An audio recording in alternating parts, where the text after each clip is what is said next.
Hello everyone, this is your educator Mansi Gupta. Welcome to the next video of Ready for Study. तो आज हम directorate of education GNCT of Delhi की class 7th की worksheet करने जा रहे हैं। इस वर्कशीट का सब्जेक्ट रहेगा साइंस यानी कि विज्ञान। ये आपकी वर्कशीट नंबर रहेगी 16 और इसकी डेट रहेगी 9 सितंबर 2021। ठीक है, तो यहाँ पर आपको स्टूडेंट का नाम यानी कि अपना नाम लिखना है। यहाँ पर आपको अपने टीचर का नाम लिखना है जो आपको ये सब्जेक्ट यानी कि साइंस पढ़ाते हैं। ठीक है बच्चे, तो आज का जो हमारा वर्कशीट का टॉपिक है वो है न्यूट्रिशंस इन प्लांट। ठीक है, इससे पहले की जो मैंने वीडियो अपलोड की थी आपके साइंस की, उसका टॉपिक था न्यूट्रिशंस इन एनिमल। ठीक है, तो अगर आपने वो वीडियो नहीं देखा है तो आप डिस्क्रिप्शन में उसका मैं लिंक डाल दूंगी, आप वहाँ से देख सकते हैं। ठीक है, तो आपको समझ में आएगा कि न्यूट्रिशन इन प्लांट कैसे होता है, सॉरी एनिमल में कैसे होता है। और अब हम बात करेंगे आज न्यूट्रिशंस इन प्लांट। ठीक है, कि जो प्लांट्स हैं उनको पोषक तत्व कैसे प्राप्त होते हैं। ठीक है, let us know something more. अब हम कुछ और जानेंगे। बिसाइड लीव्स, पत्तियों के अलावा photosynthesis also take place in other green part of the plant in the green stem and green branches. अब मेरे को पता है आपके माइंड में क्या क्वेश्चन आ रहा होगा कि ये फोटोसिंथेसिस क्या होता है। तो देखिए, फोटोसिंथेसिस एक बहुत ही कॉमन टर्म है जो आपने शायद पहले भी सुना होगा। ये एक ऐसा प्रोसेस है जो प्लांट के अंदर टेक प्लेस होता है। ठीक है, और इस प्रोसेस का इस्तेमाल करके प्लांट की जो लीव्स होती है ना, पत्तियाँ, वो अपने लिए खाना बनाती हैं। ठीक है, और ये सारा प्रोसेस कब होता है, ध्यान रखना, ये रात में नहीं होता है।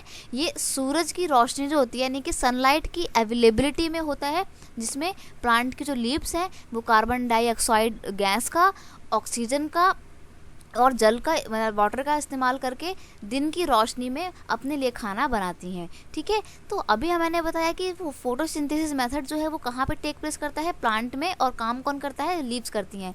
लेकिन फोटोसिंथेसिस में आपका स्टेम जो होता है ना, यानी कि पेड़ का तना जो होता है, ये वाला तना, ये भी पार्टिसिपेट करता है। प्लस ग्रीन ब्रांचेस यानी कि जो ब्रांचेस मतलब शाखाएं जो होती हैं प्लांट की, वो भी पार्टिसिपेट करती हैं। जैसे कि मान लीजिए एलोवेरा का पेड़ है ये।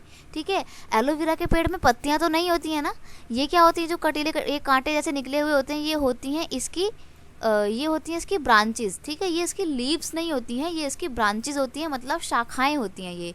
ठीक है, तो इसमें ऐसे पेड़ में क्या होता है, फोटोसिंथेसिस पत्तियों में नहीं होता है बल्कि ब्रांचेस में ही होता है। ठीक है, अब देखो ये कैक्टस है, यहाँ पे ना तो कोई आपकी ब्रांच दिख रही है, या ब्रांचेस तो खैर कह सकते हैं आप, लेकिन ये पूरा कैसा है, स्टेम जैसा है। तो यहाँ पे जो फोटोसिंथेसिस का प्रोसेस होगा ना, वो स्टेम के अंदर ही कंडक्ट होगा। ठीक है, अब हम आगे पढ़ते हैं। The desert plant have a scale for spine like leaves to reduce the loss of water by transpiration. अब देखो, आपको पता है कि जो लीव्स होती हैं, ठीक है, सूरज की रोशनी में क्या होता है ना कि ट्रांस जो होती है वो वेपोराइजेशन के माध्यम से क्या करती हैं, पानी को ऊपर छोड़ती हैं। अब देखो, प्लांट में आप जो पानी डालते हैं वो सारा पानी क्या कहाँ जाता है, आपने कभी सोचा है? कुछ पानी तो मिट्टी सोख लेती है, फिर बाहर निकल जाता है वो आपके पॉट से, लेकिन कुछ पानी जो है वो पेड़ अपने अंदर भी सोख लेता है। ठीक है, और फिर वो पानी जो है स्टेम का इस्तेमाल, स्टेम से लीव्स तक पहुंचता है। फिर वो लीव्स से पानी कहाँ जाता है, आपने कभी सोचा है? तो वो लीव्स से पानी जो है ऊपर वेपोराइजेशन के द्वारा सूरज की रोशनी में ये पानी ना ऊपर आपका एटमॉस्फेयर में पहुंच जाता है। ठीक है, तो अब मानो जो डेजर्ट एरिया में प्लांट होते हैं, वहाँ पे तो डेजर्ट एरिया के जो प्लांट हैं उनको पानी तो बहुत ही मुश्किल से मिलता है, मिलता ही नहीं है। तो उनकी ब्रांचेस तो होती हैं, सॉरी, जो उनकी रूट्स होती हैं वो बहुत लंबी लंबी होती हैं। ठीक है, और याद रखना, जो डेजर्ट एरिया के प्लांट होते हैं ना, उनकी जो लीव्स होती हैं वो कैसी होती हैं, वो होती हैं स्केल फॉर स्पाइन लाइक, मतलब कटीली सी उनकी जो होती है लीव्स होती हैं। जैसे आप देखो एलोवेरा में ये कांटे कांटे जैसे, ये ना, ये इनकी लीव्स हैं। ठीक है, ये लीव्स हैं इनकी। ठीक है, और जो ये मोटा मोटा देख रहे हो गूदा, ये क्या है आपका, ये आपका इसका ब्रांचेस है।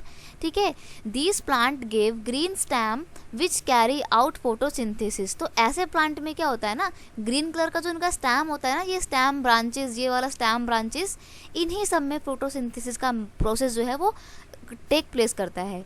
ठीक है, एग्जाम्पल के लिए अब देखो, यहाँ पे आपको कुछ एग्जाम्पल दिए हैं कि डेजर्ट प्लांट कौन कौन से होते हैं, यानी कि रेगिस्तानी पेड़ पौधे कौन से होते हैं।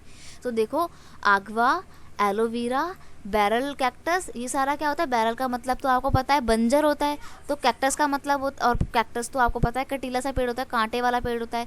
तो बैरल कैक्टस मतलब कटीला झाड़ियों वाला पेड़। ठीक है। तो ये सब चीज़ें कहाँ पर होंगी, ये सब सारे पेड़ जो हैं आपके डेजर्ट एरिया में पाए जाते हैं। तो जब भी आपसे कोई पूछे कि कटीले झाड़ियाँ कहाँ पर होती हैं या स्पाइन लाइक ट्रीज़ कहाँ पर होते हैं, तो वो पेड़ होते हैं आपके डेजर्ट एरिया में, रेगिस्तानी एरिया में। और क्यों होते हैं, क्योंकि वहाँ पानी कम होता है, ठीक है। तो इसलिए इन प्लांट में लीव नहीं होती है। अगर लीव्स होंगे तो पानी तो सारा चला जाएगा, और इनको तो बेचारों को वैसे ही मुश्किल से पानी मिलता है, ठीक है, इसलिए इसमें लीव्स नहीं होती हैं।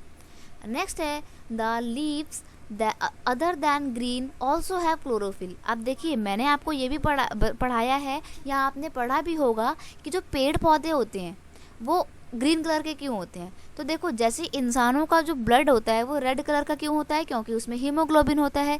सिमिलरली जो प्लांट होते हैं उनकी पत्तियां हरे रंग की क्यों होती हैं, उनकी पत्तियां हरे रंग की इसलिए होती हैं क्योंकि उसके अंदर क्लोरोफिल पाया जाता है, ठीक है, क्लोरोफिल, ठीक है। तो अब मैं बात कर रही हूँ क्लोरोफिल, और क्लोरोफिल की वजह से प्लांट जो है वो ग्रीन कलर का होता है। अब आप बोलेंगे कि मैम, जिन पेड़ पौधों की पत्तियाँ ग्रीन कलर की नहीं होती हैं, क्या उसके अंदर क्लोरोफिल नहीं होता? तो ऐसा नहीं है, वो यही बता रहा है यहाँ पे कि the leaves other than green, यानी कि वो पत्तियाँ जो ग्रीन कलर के अलावा किसी और रंग की होती हैं, ऑल्सो हैव क्लोरोफिल, उनमें भी क्लोरोफिल होता है, ठीक है।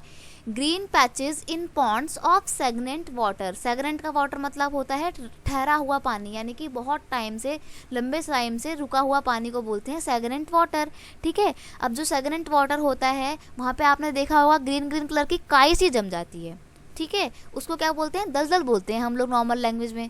तो वो यही बोल रहा है कि ग्रीन पैचेस, यानी कि हरे हरे जो पैच पड़ जाते हैं, काई जिसको हम बोलते हैं नॉर्मल लैंग्वेज में, green patches in Pond's, Pond's मतलब तालाब में, या फिर सेगनेंट वाटर में, यानी कि टिके हुए वाटर में, ठहरे हुए पानी वाटर बॉडीज़ में, are generally form by the growth of organism, ठीक है। ये यहाँ पे क्यों जम जाते हैं, काई क्यों जम जाती है, तो काई जो होती है वो एक ऑर्गेनिज्म होती है, माइक्रो ऑर्गेनिज्म होती है, ठीक है। अपने 8th क्लास में आप 2nd चैप्टर में पढ़ेंगे इस बारे में कि माइक्रो ऑर्गेनिज्म में क्या क्या चीज़ें होती हैं। तो माइक्रो ऑर्गेनिज्म में ही आपकी एल्गी भी आती है, यानी कि काई भी आती है, ठीक है। तो वाटर बॉडीज़ जो है, सॉरी, ये पानी के अंदर ना ये ऑर्गेनिज्म जो है जन्म ले लेते हैं, ठीक है। और ये जन्म लेते लेते क्या कर जाते हैं, फैल जाते हैं पूरे एरिया में। तो आसपास के एरिया में ये जहाँ जहाँ फैलते हैं अपना ग्रीन कलर जो है ले लेते हैं। तो ये माइक्रो ऑर्गेनिज्म ही होती है एल्गी, जो ग्रीन कलर की आपको देखने को मिलती है, ठीक है। They also contain chlorophyll. अब देखो, जो आपकी एल्गी होती है उसमें भी क्लोरोफिल होता है, शायद तभी आपको आपकी काई जो है वो हरे रंग की दिखती है, आपने नोटिस किया होगा, ठीक है। Which give them the green colour, और इसीलिए वही बता रहा है कि आपने देखा होगा जो एल्गी होती है, यानी कि घर के बाहर कहीं कहीं घर के बाहर काई जम जाती है, वो हरे रंग की होती है, ठीक है, और बहुत फिसलनदार होती है। वो हरे रंग की क्यों होती है, क्योंकि एल्गी के अंदर भी क्लोरोफिल पाया जाता है, ठीक है। यानी कि एल्गी भी कहीं ना कहीं अपना खाना खुद से बना लेती होगी, क्योंकि उसके पास भी तो क्लोरोफिल है, ठीक है।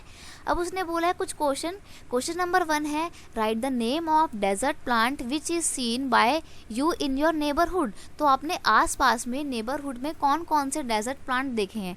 तो डेजर्ट प्लांट के मैंने आपको एग्जाम्पल बताए, एलोवेरा बताया, बैरल कैक्टस बताया, ठीक है। तो एलोवेरा तो जनरली सभी घरों में पाया जाता है, ठीक है। आप लोग के घरों में भी एलोवेरा का प्लांट तो ज़रूर होता है, ठीक है। वो अपनी हेल्थ के लिए भी काफ़ी बेनिफिशियल होता है, ठीक है। तो आप यहाँ पे आपको एग्जांपल दे दिए हैं, आगवा, एलोवेरा, बैरल कैक्टस, ये सब किसके एग्जांपल हैं, ये सब एग्जांपल है आपके डेजर्ट प्लांट के, ठीक है। और ये हमारे घरों में ईजिली मिल भी जाते हैं, ठीक है।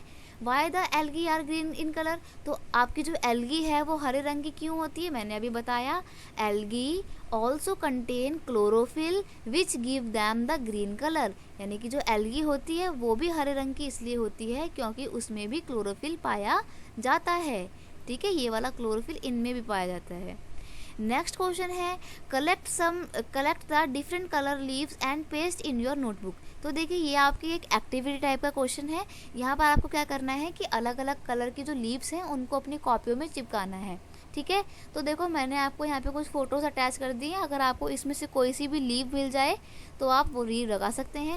बाकी ये वाला जो लीव है ना, ये वाला, ये बहुत ही ईजिली अवेलेबल होता है, ये बहुत घरों में इसका प्लांट होता है, ठीक है। मुझे नहीं पता आपके घर में इसका प्लांट है या नहीं है, लेकिन मेरे घर में इसका प्लांट है, ठीक है। तो आप ये वाली लीव्स जो हैं अपनी कॉपी में पेस्ट कर सकते हैं क्योंकि ये ईजिली अवेलेबल है। ठीक है, चलिए मिलते हैं नेक्स्ट वीडियो में। अगर आपको वीडियो हेल्पफुल लगता है और आपको वीडियो अच्छा लगता है तो इसको आप लाइक कीजिए, शेयर कीजिए अपने दोस्तों के साथ, ताकि उनकी भी हेल्प हो सके, और कमेंट करके बताइए कि आपको वीडियो कैसा लगा। ठीक है, चलिए मिलते हैं नेक्स्ट वीडियो में। तब तक के लिए thank you so much, bye bye.